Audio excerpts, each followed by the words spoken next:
Sí, hay señales que podemos reconocer, y es verdad que a veces las influencias más peligrosas para nuestra alma no vienen de extraños, sino de las personas más cercanas, de quienes comparten nuestra mesa, de quienes conocemos desde hace años. Y esto no es fantasía, es algo que la Escritura advierte con claridad y que la vida pastoral confirma todos los días. En este video voy a mostrarte cómo identificar esas señales, cómo reconocer cuando una relación está enfriando tu fe, cómo discernir si las voces que escuchas te están acercando a Dios o alejando de Él. Y lo voy a hacer desde la sabiduría bíblica, no desde el sensacionalismo, sino desde la verdad que la Iglesia ha guardado durante siglos. Pero hay algo que pocas personas entienden sobre este tema, y es que el enemigo rara vez actúa de forma espectacular. No grita, no se anuncia, trabaja en silencio, a través de lo cotidiano, usando incluso a personas de buena intención.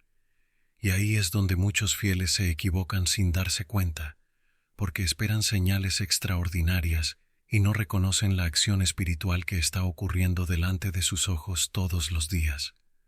Voy a explicarte exactamente qué debes observar, qué frutos revelan una influencia desordenada, y cómo proteger tu vida espiritual sin romper tus relaciones, pero también sin comprometer tu alma, porque esto no es un juego, es tu salvación. Soy el Padre Esteban Rojas. Si este contenido te ayuda a fortalecer tu fe, suscríbete al canal y quédate hasta el final, porque lo que voy a compartir contigo puede cambiar la forma en que disciernen tu vida espiritual. Hay algo que he notado en estos años de escuchar confesiones y acompañar almas. Algo que no siempre se dice con claridad, pero que está ahí, presente, como una sombra que crece despacio. Y es esto. Muchas personas no pierden la fe por odio a Dios, la pierden por cansancio, por desgaste silencioso, por un enfriamiento gradual que comenzó, no en su corazón, sino en las voces que permitieron entrar a su vida diaria. Vengo hablándote hoy porque tal vez tú también lo has sentido, esa incomodidad interior, esa sensación de que algo no está bien en tu vida espiritual, pero que no sabes nombrar con exactitud. Tal vez has notado que ya no oras como antes, que los sacramentos se han vuelto algo esporádico, que Dios, sin que te dieras cuenta, dejó de ser lo primero y pasó a ser algo que atiendes cuando te sobra tiempo o cuando el dolor aprieta demasiado. Y lo curioso es que muchas veces, cuando uno examina su vida buscando la causa de ese enfriamiento, no encuentra ningún evento dramático. No hubo una crisis espectacular. No hubo un momento en el que dijiste, rechazo a Dios. Simplemente poco a poco, algo se fue apagando. Y cuando tratas de entender por qué, te das cuenta de que ese enfriamiento coincide con algo más sutil, con conversaciones, con consejos, con bromas, con silencios, con voces que escuchas todos los días, voces cercanas, voces de personas que quieres. He visto esto tantas veces que ya no me sorprende. Viene alguien al confesionario o me busca después de la misa y me dice, «Padre, no sé qué me pasa. Antes oraba todos los días. Antes la misa era importante para mí. Ahora siento que todo eso se ha vuelto pesado, como una obligación que no tiene sentido. Y cuando empezamos a conversar, cuando vamos desenredando lo que realmente está pasando, siempre aparece lo mismo, una voz, o varias voces, personas cercanas que, sin darse cuenta, han ido sembrando dudas, relativizando lo sagrado, normalizando la tibieza. Aquí es donde el tema se vuelve incómodo, porque es fácil identificar al enemigo cuando viene de frente, cuando es evidente, cuando es un ataque directo contra tu fe. Pero ¿qué pasa cuando las voces que te alejan de Dios no vienen de extraños? ¿Qué pasa cuando vienen de tu propia casa, de tu familia, de tus amigos más cercanos, de las personas con las que compartes la mesa todos los días? Déjame ser claro desde ahora. No estoy diciéndote que todas las personas que te rodean son malas. No estoy sugiriendo que debas sospechar de todos. Pero sí te estoy diciendo algo que la Escritura ya advirtió y que la experiencia pastoral confirma una y otra vez. La cercanía afectiva no garantiza rectitud espiritual. El hecho de que alguien te ame no significa que todo lo que te diga o te transmita sea bueno para tu alma. Y esto es difícil de aceptar, porque nos han enseñado, y con razón, que debemos amar a nuestra familia, que debemos ser leales a nuestros amigos, que debemos mantener la unidad. Todo eso es verdad. Pero también es verdad que el amor mal ordenado puede convertirse en un camino de perdición, que la lealtad ciega puede llevarte a traicionar a Dios, que la unidad sin verdad es solo conformismo. He visto esto muchas veces, personas que llegan buscando orientación espiritual, cansadas, confundidas, sintiendo que su fe se desmorona, y cuando empezamos a hablar, cuando vamos desenredando la madeja, descubrimos que el problema no está en ellos solamente, está en las influencias que han normalizado, en las conversaciones que tienen todos los días, en los mensajes que reciben constantemente de las personas con las que conviven. Puede ser un familiar que se burla suavemente de tu fe cada vez que mencionas la oración. No es una burla agresiva, es sutil, es con una sonrisa, es con un «otra vez rezando», dicho en tono de broma. Pero esa broma repetida 1000 veces va haciendo mella.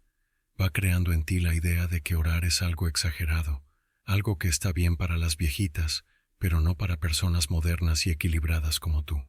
Puede ser un amigo que te hace sentir anticuado cada vez que hablas de los mandamientos, que te dice, eso era antes, ahora vivimos en otros tiempos, que te hace creer que la doctrina de la Iglesia es solo una opinión más, que puede cambiarse según las circunstancias, que no tiene por qué aplicarse a tu vida concreta. Puede ser alguien que te dice, no seas tan estricto contigo mismo, cada vez que intentas vivir con disciplina espiritual. Y sí, es cierto que no debemos caer en el escrupulosismo, pero también es cierto que la vida cristiana exige esfuerzo, renuncia, cruz. Y cuando alguien te dice constantemente que te relajes, que no te compliques la vida, que Dios no quiere que sufras, está sembrando en ti una idea falsa de lo que es la fe. Una fe sin cruz no es fe cristiana. Es otra cosa. Puede ser alguien que, sin mala intención, te transmite la idea de que Dios es solo para los domingos, que la fe es un compartimento de tu vida, no el centro de todo, que está bien creer, pero sin exageraciones, sin que eso afecte realmente cómo vives, cómo trabajas, cómo gastas tu dinero, cómo eliges tus entretenimientos. Y tú, por amor, por no generar conflictos, por mantener la paz, vas cediendo, vas callando, vas aceptando esas ideas como si fueran inofensivas. Te dices a ti mismo, son mi familia, me quieren, no tienen mala intención. Y eso es cierto. Probablemente no tienen mala intención, pero eso no hace que su influencia sea inocua, porque el camino al infierno está lleno de buenas intenciones, y la tibieza se construye con concesiones que parecían pequeñas, porque aquí hay algo que debemos entender con claridad. El mal espiritual rara vez se presenta de forma espectacular, no llega con truenos ni con señales evidentes, no viene con cuernos y tridente, llega suave, llega disfrazado de normalidad, llega a través de lo cotidiano, y su estrategia favorita es esta: enfriarte poco a poco, relativizar lo sagrado, hacer que Dios pase de ser tu centro a ser una referencia lejana. Y todo eso puede ocurrir sin que nadie pronuncie una sola blasfemia. He acompañado a personas que llegaron a perder la fe sin haber dicho jamás una palabra contra Dios. Simplemente dejaron de buscarlo. Simplemente permitieron que otras voces ocuparan el espacio que le correspondía a él. Simplemente se acostumbraron a vivir como si Dios no existiera, aunque siguieran yendo a misa de vez en cuando por costumbre o por presión familiar. El enemigo no necesita que grites contra Dios, le basta con que dejes de buscarlo.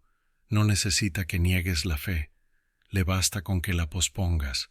No necesita que odies la iglesia, le basta con que la consideres opcional, y para lograr eso usa herramientas muy simples: normalización, justificación, comodidad, y muchas veces usa a las personas que más amas, no porque esas personas sean demonios, sino porque sus criterios, sus valores, su forma de vivir pueden estar desordenados, y cuando tú convives diariamente con ese desorden, cuando lo escuchas, cuando lo ves como normal, tu propia alma empieza a acomodarse, empieza a ceder, empieza a buscar excusas para no vivir en plenitud lo que Dios te pide.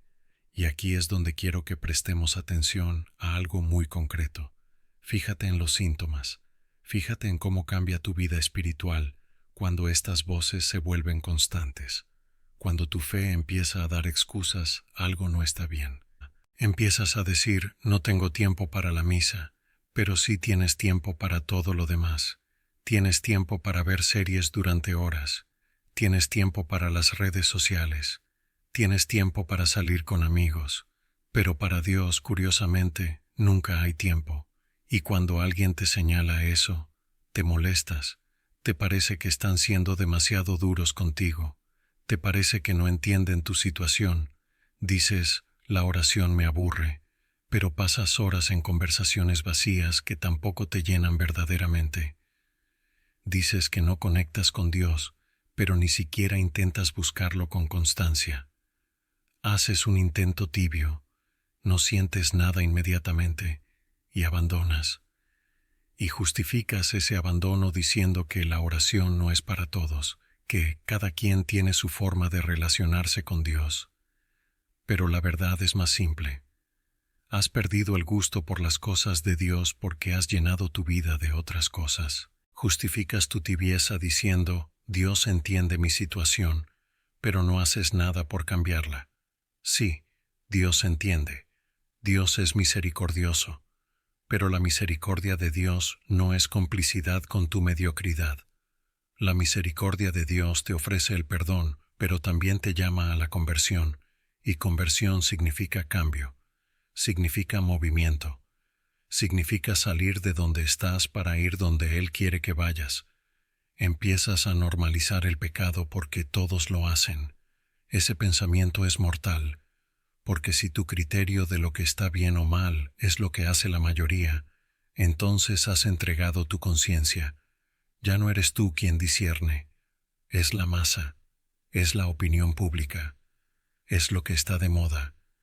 Y eso no es vivir como cristiano, eso es vivir como pagano.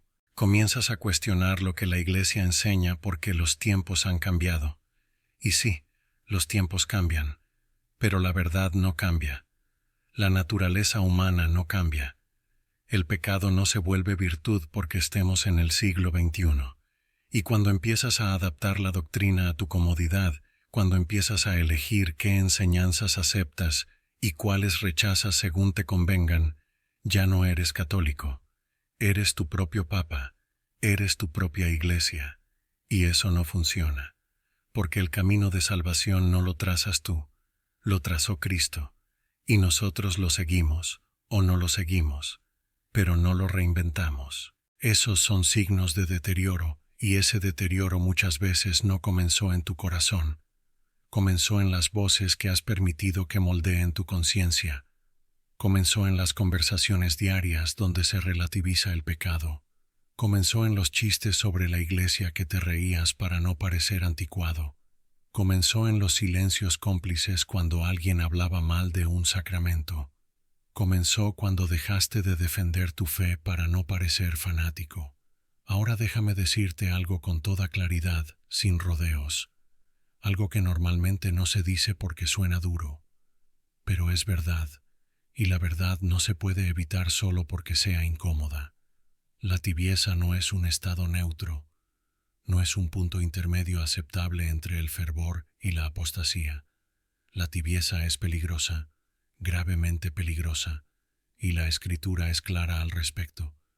En el libro del Apocalipsis, Dios dice: ojalá fueras frío o caliente, pero como eres tibio, te vomitaré de mi boca. Esas son palabras duras, pero son palabras de Dios. Porque el alma tibia es un alma vulnerable, es un alma que dejó de vigilar, es un alma que se acostumbró al pecado venial, que normalizó la mediocridad espiritual, que se conformó con lo mínimo.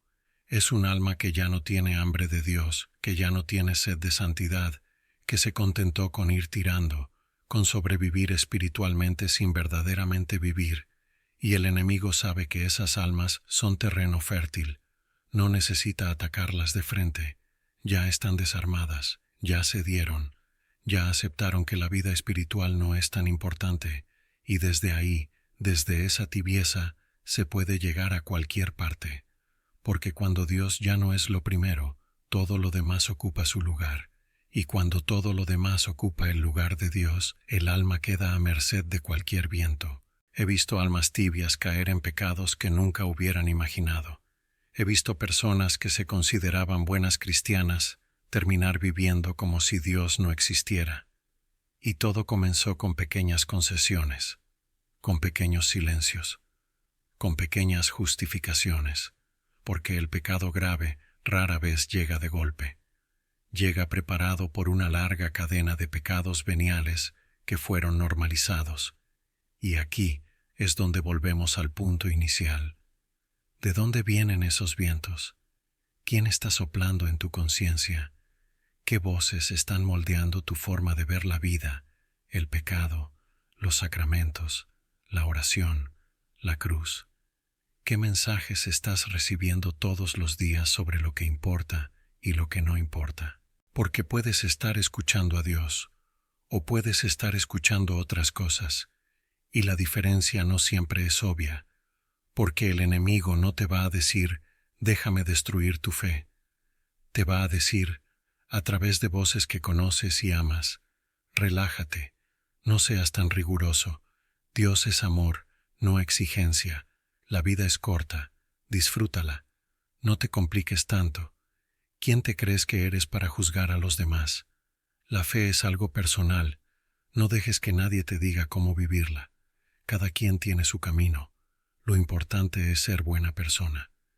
Y todo eso suena razonable, suena humano, suena como compasión, pero no lo es, porque la verdadera compasión no te adormece. La verdadera compasión te despierta. El verdadero amor no te deja en tu mediocridad. El verdadero amor te exige que seas quien Dios quiere que seas. Y eso duele, y eso incomoda. Y por eso muchas veces preferimos las voces que nos justifican antes que las voces que nos llaman a la conversión. Preferimos a quien nos dice, está bien, no pasa nada, antes que a quien nos dice, esto que estás haciendo te está alejando de Dios. Preferimos la mentira consoladora antes que la verdad incómoda. Y así vamos construyendo nuestra propia ruina espiritual con ladrillos de buenas intenciones y argamasa de autoengaño. Ahora bien, llegados a este punto, sé que puede surgir una pregunta angustiosa. Entonces, ¿qué hago? ¿Debo alejarme de mi familia? ¿Debo romper con mis amigos? ¿Debo aislarme de todos los que no piensan exactamente como yo? No, ese no es el camino, porque el Evangelio no nos llama al aislamiento, nos llama al discernimiento. Y hay una diferencia enorme entre ambos. El aislamiento es huir por miedo, el discernimiento es ordenar con sabiduría, el aislamiento es cortar todo contacto, el discernimiento es mantener las relaciones en su justa medida. El aislamiento es orgullo disfrazado de pureza, el discernimiento es humildad que reconoce la propia debilidad y toma las precauciones necesarias. Discernir no es romper, es ordenar, es poner cada cosa en su lugar, es amar a las personas sin permitir que su influencia desordene tu alma, es mantener los vínculos sin entregar tu conciencia, es ser fiel a Dios sin dejar de ser misericordioso con los demás. El mismo Cristo que dijo, el que ama a su padre o a su madre más que a mí, no es digno de mí, también dijo, ama a tu prójimo como a ti mismo. No hay contradicción ahí.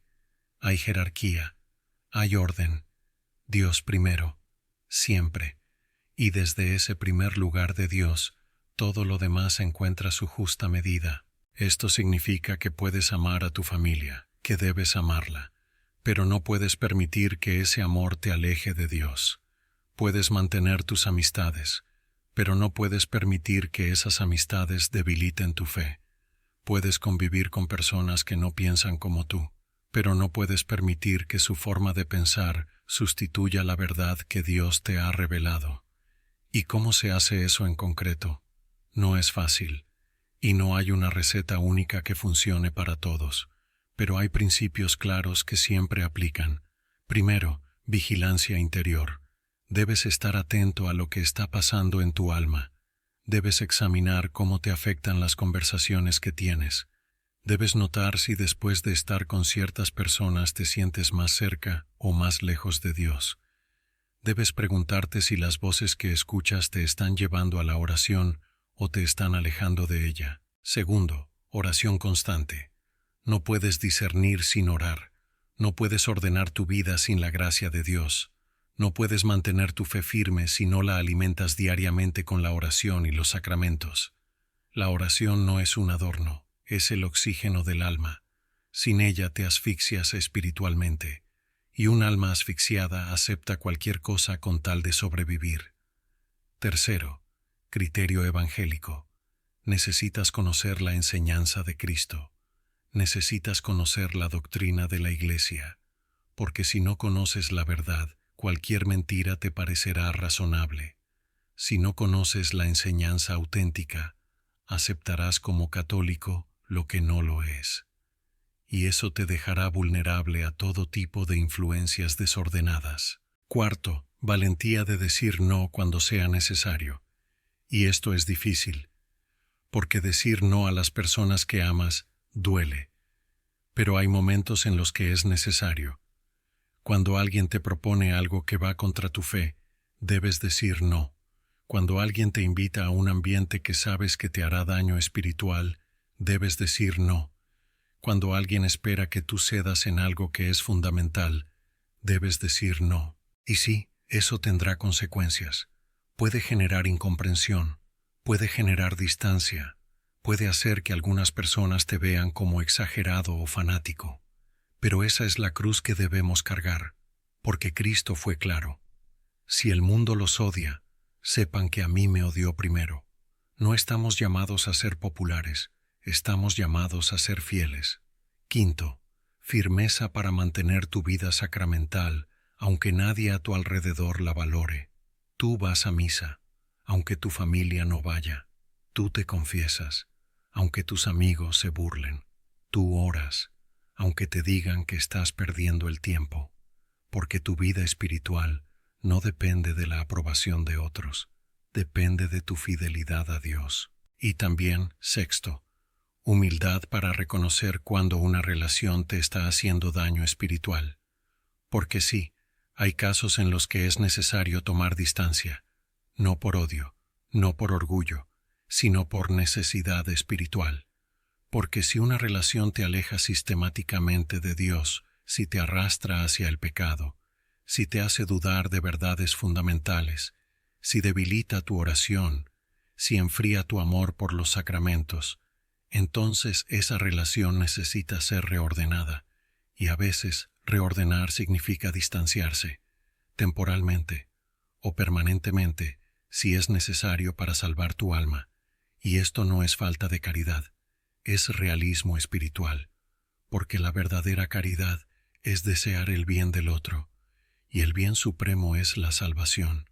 Si alguien está poniendo en peligro tu salvación, alejarte de esa persona puede ser lo más caritativo que puedes hacer, tanto para ti como para esa persona, porque tu tibieza tampoco le ayuda a ella. Tu complicidad con el pecado no la salva. Tu silencio cómplice no es amor. Porque al final del camino, cuando estés frente a Dios, nadie podrá responder por ti, ni tu familia, ni tus amigos, ni nadie. Solo tú darás cuenta de tu vida. Solo tú responderás por las decisiones que tomaste, por las voces que escuchaste, por los caminos que elegiste. Y entonces, ahí, en ese momento final, No te van a preguntar si fuiste amable. Te van a preguntar si fuiste fiel. No te van a preguntar si evitaste conflictos. Te van a preguntar si guardaste la fe. No te van a preguntar si complaciste a todos. Te van a preguntar a quién serviste de verdad. No te van a preguntar cuántos amigos tenías. Te van a preguntar si amaste a Dios sobre todas las cosas. Y no podrás decir, es que mi familia no entendía, porque Dios te dio la gracia necesaria para vivir tu fe incluso en medio de la incomprensión. No podrás decir, es que mis amigos me presionaban, porque Dios te dio la fuerza necesaria para resistir. No podrás decir, es que era muy difícil, porque todos los santos vivieron en circunstancias difíciles y fueron fieles. Por eso te digo, examina tu vida, examínala con honestidad. Pregúntate ahora mientras todavía hay tiempo, ¿a quién estoy escuchando? ¿Qué voces están moldeando mi conciencia? ¿Qué influencias he normalizado sin darme cuenta? ¿Quién tiene más autoridad en mi vida? ¿Dios o las personas que me rodean? Pregúntate, ¿mi fe está creciendo o se está apagando? ¿Mis relaciones me acercan a Dios o me alejan? ¿Estoy viviendo según el Evangelio o según lo que es cómodo? ¿Estoy buscando la santidad o estoy buscando que me dejen en paz? Pregúntate, ¿cuándo fue la última vez que defendí mi fe en una conversación? ¿Cuándo fue la última vez que dije no a algo porque iba contra mi conciencia?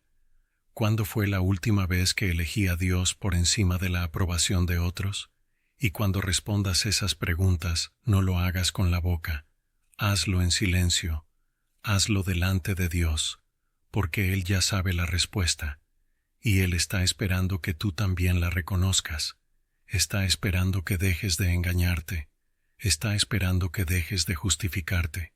Está esperando que vuelvas a Él con todo tu corazón. Y si descubres que has permitido influencias desordenadas, si reconoces que has cedido terreno, si admites que tu fe se ha enfriado, entonces todavía hay esperanza, pero es una esperanza exigente. No es la esperanza que te dice, no pasa nada, sigue como vas. Es la esperanza que te dice, arrepiéntete, vuelve, reordena tu vida. Esa esperanza se llama conversión, y la conversión es concreta. No es un sentimiento bonito, no es una emoción pasajera, es una decisión, es un cambio de rumbo. Es volver a poner a Dios en el centro cuando lo habías desplazado a la periferia, y esa conversión se manifiesta en acciones concretas. Es volver a la oración diaria aunque no sientas nada. Es volver a los sacramentos aunque te cueste trabajo levantarte el domingo. Es reordenar tus relaciones aunque duela. Es elegir a Dios por encima de todo aunque te cueste el afecto de quienes amas. Es defender tu fe aunque te critiquen. Es vivir según la doctrina de la Iglesia, aunque el mundo te llame anticuado. Porque Dios no está pidiendo que destruyas tus relaciones, está pidiendo que las ordenes, que las sometas a Él, que las vivas desde la fe y no desde el miedo o la complacencia. Y eso, créeme, es un acto de amor verdadero. Porque el verdadero amor no te deja donde estás, el verdadero amor te lleva a donde debes estar. Y donde debes estar es cerca de Dios, siempre, sin excusas, sin negociaciones. Así que te dejo con esto, no con un final cerrado, no con una solución fácil, no con una receta que resuelva todo mágicamente, sino con una pregunta que solo tú puedes responder, y es esta: ¿a quién vas a escuchar de ahora en adelante? Porque las voces seguirán estando ahí. Las personas seguirán siendo las mismas. Las presiones no van a desaparecer. El mundo no va a cambiar. Las tentaciones continuarán. Las dificultades persistirán. Pero tú sí puedes cambiar. Tú sí puedes elegir. Tú sí puedes decidir ordenar tu vida según Dios y no según lo que te resulte más cómodo o más aceptable socialmente. Y si haces esa elección, si decides de verdad poner a Dios en el primer lugar, entonces prepárate, porque no será fácil. Habrá incomprensión, habrá soledad, Habrá momentos en los que te sentirás juzgado, criticado o dejado de lado por las personas que más quieres. Habrá momentos en los que dudarás si vale la pena. Habrá momentos en los que te preguntarás si no estarás exagerando. Pero también habrá paz, la paz que solo Dios da, la paz que el mundo no puede dar ni quitar, la paz de saber que estás donde debes estar, haciendo lo que debes hacer, escuchando a quien debes escuchar, la paz de una conciencia tranquila, la paz de saber que pase lo que pase, has elegido bien. Y esa paz no es ausencia de conflictos, es presencia de Dios, no es ausencia de cruz, es fuerza para cargarla, no es ausencia de sufrimiento, es sentido en el sufrimiento, porque cuando sufres por ser fiel a Dios, ese sufrimiento tiene valor eterno. Cuando sufres por complacer al mundo, ese sufrimiento es estéril. Que Dios te dé la gracia de discernir, la valentía de decidir y la fidelidad de perseverar, porque Él no te ha llamado a una fe tibia, te ha llamado a una fe firme, a una fe que permanece, a una fe que no se negocia, a una fe que resiste las presiones, a una fe que no se deja moldear por las voces del mundo, sino que se deja moldear solo por la voz de Dios. Y esa fe verdadera, no se construye con palabras bonitas ni con sentimientos pasajeros. Se construye con decisiones concretas, día a día, persona a persona, relación a relación, eligiendo siempre, en todo momento, a Dios por encima de todo lo demás, eligiendo la verdad por encima de la comodidad, eligiendo la fidelidad por encima de la popularidad, eligiendo la cruz por encima del camino fácil, porque ese es el camino, no hay otro. Cristo lo dejó claro. El que quiera venir en pos de mí, que se niegue a sí mismo, tome su cruz cada día y me siga. No dijo que sería fácil, dijo que sería posible, con su gracia, con su ayuda, con su presencia.